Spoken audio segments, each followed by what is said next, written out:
রাজনৈতিকভাবে নির্বাচনে ব্যাপক অংশগ্রহণ হয়নি বলেই ভোটারের উপস্থিতি কম ছিল বলে জানিয়েছেন প্রধান নির্বাচন কমিশনার হাবিবুল আউয়াল। বিকেলে নির্বাচন কমিশন ভবনে উপজেলা নির্বাচন পরবর্তী প্রতিক্রিয়ায় সাংবাদিকদের এসব কথা বলেন তিনি।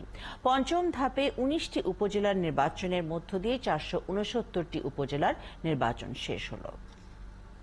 রাজনৈতিকভাবে আমাদের ভোটাররা কতটা সচেতন এবং কতটা তারা রাজনীতিকে বিবেচনায় নিয়ে থাকেন ইত্যাদির উপর নির্ভর করে যারা এগুলো নিয়ে বিচার বিশ্লেষণ করেন পরীক্ষা নিরীক্ষা ওরা হয়তো একটা সিদ্ধান্তে আসতে পারেন।